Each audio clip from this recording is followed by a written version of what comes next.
Oggi impareremo come formulare delle richieste in italiano in modo cortese ed efficace.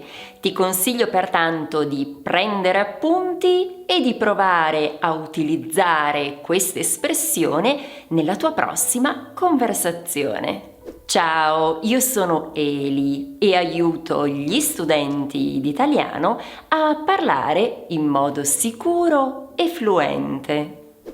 Devi sapere che ho scoperto una cosa molto interessante. Più del 65% di coloro che guardano questo canale non sono iscritti. Ora, se trovi che questi contenuti siano di qualità e se ciò che faccio ti aiuta con l'italiano, ti chiedo il favore di iscriverti, perché questo mi aiuta molto di più di quanto tu possa immaginare.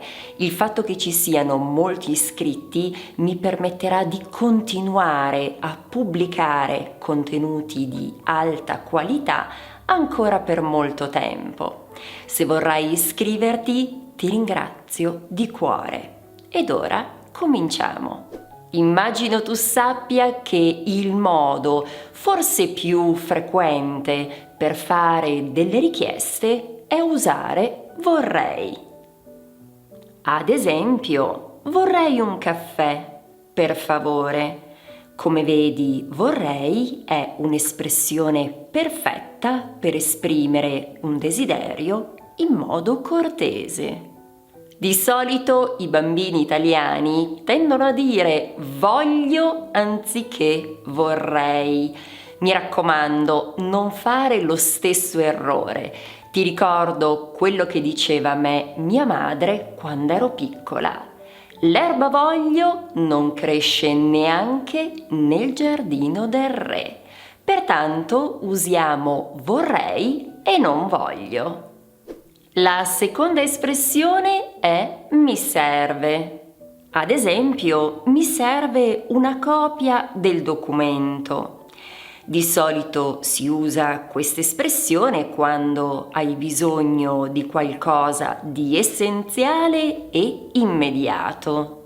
Attenzione però, perché mi serve si usa con il singolare, come per esempio mi serve una penna, ma con il plurale dobbiamo usare mi servono.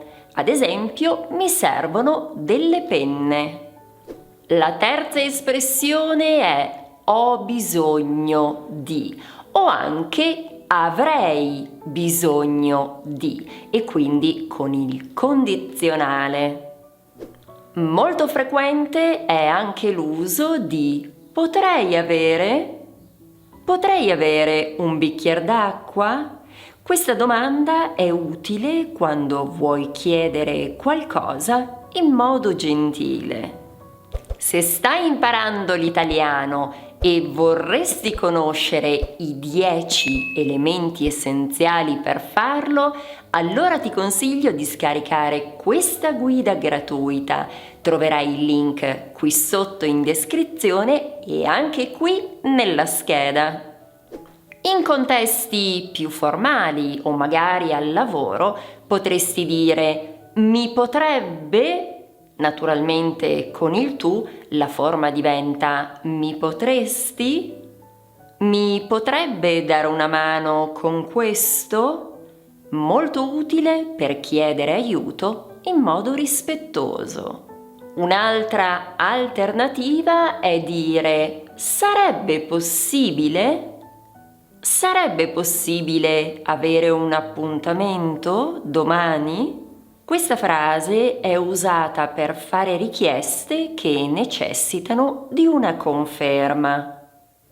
Una frase molto formale che è perfetta per i contesti lavorativi è ti chiedo cortesemente di o con il lei le chiedo cortesemente di. Le chiedo cortesemente di inviarmi il file. Qual è l'espressione che ti è piaciuta di più? Ti chiedo di scriverlo qui sotto nei commenti e se sei arrivato o arrivata fino a qui, ti chiedo anche di scrivere filo qui sotto. Come avrai visto, per essere cortesi, spesso noi italiani usiamo il condizionale. Ecco perché il prossimo passo è quello di guardare una bella video lezione proprio sull'uso e la formazione dei verbi regolari. La puoi guardare cliccando qui. Trasforma il tuo sogno italiano in realtà. Grazie dell'attenzione, ci vediamo qui, sempre su Italiano con Eli.